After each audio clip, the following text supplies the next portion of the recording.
Okay, so today I just wanted to make a video talking about my experience in the sweat lodge. And my reason for wanting to do this video is because prior to going and doing the sweat lodge in Peru, I had no idea what a sweat lodge was because I never heard of it and I also didn't even know that we were going to be participating in a sweat lodge ceremony until a few days before the trip when Valerie Love had let us know that we would also be doing a sweat lodge. So because I didn't know exactly what it was, besides the little bit of information that she gave us, I decided to go on YouTube and do my own research. And as I did that, the only information I was able to find on sweat lodges was like I feel like it was just like horrifying information, like people dying from overheating. Like this one guy, he said the day after he participated in the sweat lodge ceremony, he ended up getting seizures or something like that. It was just a bunch of distasteful information, should I say. So after that, that was actually the one thing that I felt a little fearful of or afraid of, because I'm like, well, what's going to happen to me when I go and do it? Am I going to pass out? Am I going to overheat and die? Like, I didn't know what to think of it. But I am glad that I participated in it. So the day of the sweat lodge ceremony, what we did was we did eat like normal in the morning, and then our sweat lodge ceremony started at 12 noon. So we got a ride to the shaman's house because he has the sweat lodges take place in a thing called a temescal, and he actually has one of those outside of his home. So the temescal is like this, the bottom part of it is made of brick.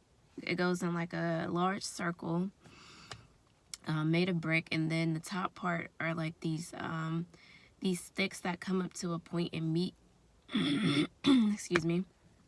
So what they do is they put these really heavy blankets over the top part of the temescal, and that keeps the heat from going out of the temescal during the ceremony. So once they put the blankets on, it's really dark inside. There's this little door that you have to crawl in, and then for our shaman, what he did for us was he had these blankets on the floor for us, I guess, so that we wouldn't get muddy.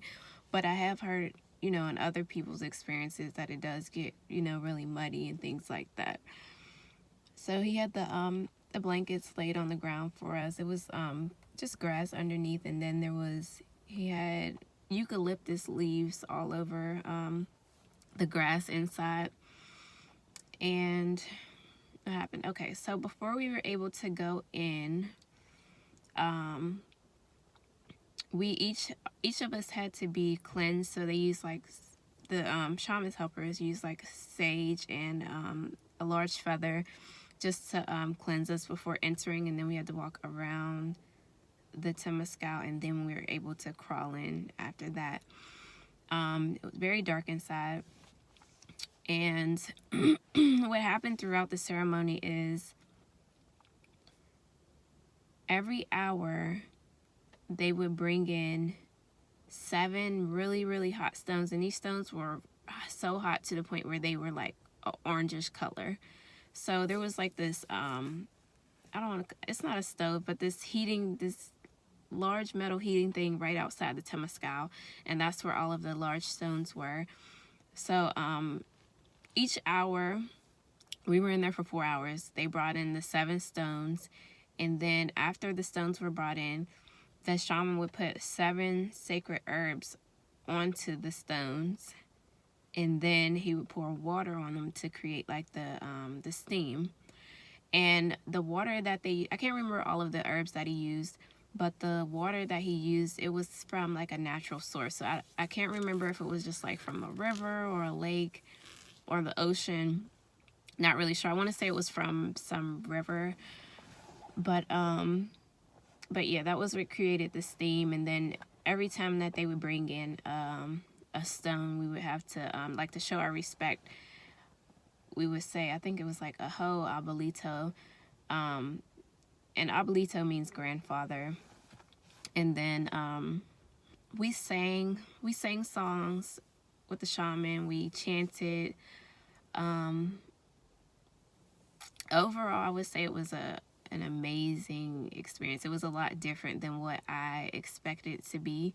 The clothing, I just want to go back to the clothing that we had on. So we were advised to wear like bathing suits, but for myself, all I did was wear like a sports bra and a pair of shorts and my underclothes underneath. Well, my underwear underneath. There were people who had on bathing suits, but you just want to try to wear as little clothing as possible because it does get really hot. And oh yeah, so the instructions that we were given, like our shaman, he was so amazing, and he let us know, because there's people who may not be able to withstand the heat. He did let us know that if we feel like we're getting overheated or it's too hot, to put your face near the ground, because it's heat rises, so it's always a lot cooler near the ground. And also, if there's anybody who is in desperate need to get out for whatever reason, he let them out. And there was only one person who felt like she needed to get out in the middle of our ceremony, and without a problem they let her out, and she just sat near the door, which was there was like a flap thing that closed it. But yeah, I thought that was pretty nice, because again, everybody's body is different, and we are not all able to withstand the same type of heat and same conditions as other people. For myself, I was fine the whole time, and to be honest, this thing went on for 4 hours, and I had no idea. It felt like we were only in there for 30 minutes. So it was really dark. It got really hot. It got hotter each and every time that they brought the rocks in, and he did the herbs and the water. The herbs smelled so good for some reason. I don't know. It was like just a good aroma in there. And then what else? It felt so relaxing and so peaceful. Like when it was all done, like I felt so peaceful and calm. It was like the most peaceful and calmness that I felt in a very long time, which I was surprised about, because I only heard and saw negative things about sweat lodges. So it was just an amazing and beautiful experience. And also another experience that I had was like when I went in there, I didn't bring my glasses or anything, because honestly, if you wear glasses in there, they can burn your face. And I was told that I didn't need them anyway. So while I was in there, this was the first time ever that I've been able to see like spirits with my actual physical eyes, because in the past I've only seen them with my third eye while my eyes are closed. But I was able to see like spirits in there, and they were floating around. And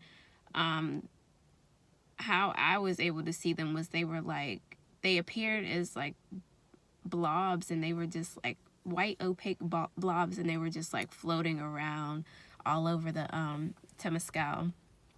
And another thing is, I feel like the sweat lodge is like very cleansing to like the body, because you figure when you sweat, you are releasing toxins from your body, and just probably a number of other things that you've been carrying around for a long time.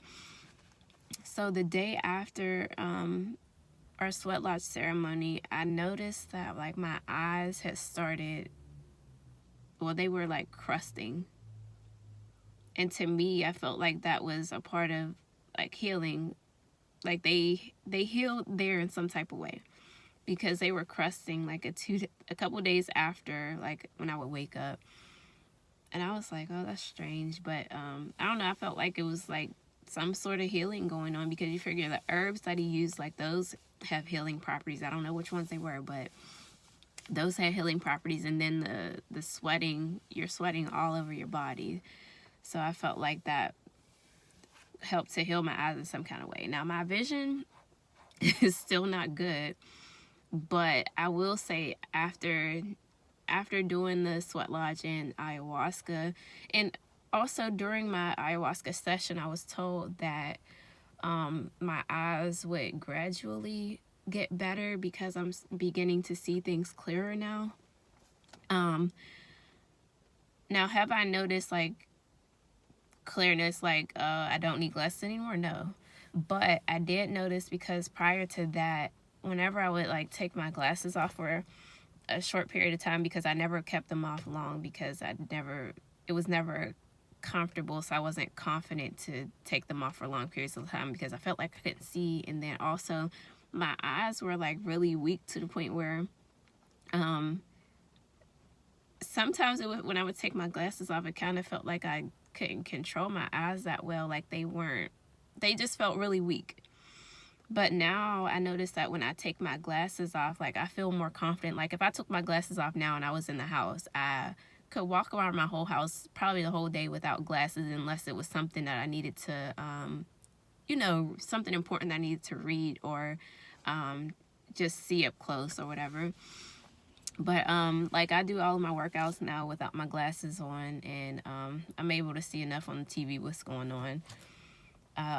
Whenever I would take my son to the park when it was warm out, I would just take them off for like 30 minutes and I was fine. I noticed that I'm able to see better when the sun is out.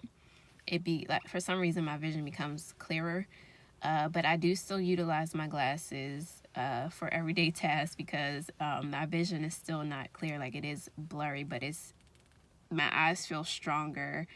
And I feel more confident whenever I don't have them on. Like I'm able to see enough to do whatever it is that I need to do. And so what I'm going to do from here on out is I'm just going to start doing like vision exercises to continue strengthening the eyes.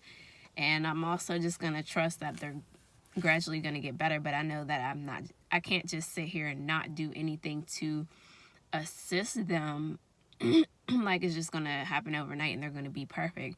I know that I have to do certain things to make them stronger and to make them healthier, to the point where I will be able to see clearer. But I definitely noticed the difference in them, because before I would never go without my glasses. It just wasn't comfortable to me. My eyes felt weak, and it was just so bad, or maybe I was just so unconfident that I just really couldn't see.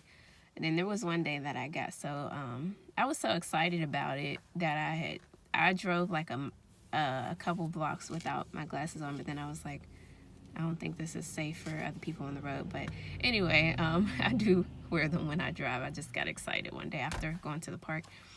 But overall, my experience at the Sweat Lodge was amazing. And I would definitely do it again. I didn't feel like my body was in distress or anything. I felt so comfortable, so calm, so amazing, so peaceful. And I just sat there and I kind of rocked back and forth the whole time, and just sang along with the shaman and chanted, and it was a great experience. And yeah, again, there was only one person who felt like she needed to get out, but she wasn't like in distress or anything, like she needed to go to a hospital, and she wasn't passed out. She just felt like she needed to get out. So I don't know if it was if she was claustrophobic or what. I don't know what the issue was, but she was fine. She was fine afterwards. But yeah, that's all I can really think of. And afterwards, they fed us some fruit, some fresh fruit, some oranges, some real watermelon with actual seeds in it, which is hard to find here in the United States, and some other kind of fruit that I have no idea what it was, but the fruit was so delicious, so fresh, and you could tell it was like non-GMO. It was like real fruit. Oh yeah, and then another thing is there were two ladies who had taken San Pedro before doing the sweat lodge ceremony, so that I would assume made it more intense. San Pedro is something, it's a heart opener, so it makes you like emotional and things like that. I just thought that was interesting to add in. But yeah, if you ever think about doing a sweat lodge ceremony, I would say definitely go for it. But before going for it, make sure you find a legit good shaman before you just jump into something like that, because it could get serious, you know, if somebody doesn't know what they're doing. But yeah, that's the end of the video. If you have any questions, feel free to comment below. And if you like this video, go ahead and hit the like button. And that is it.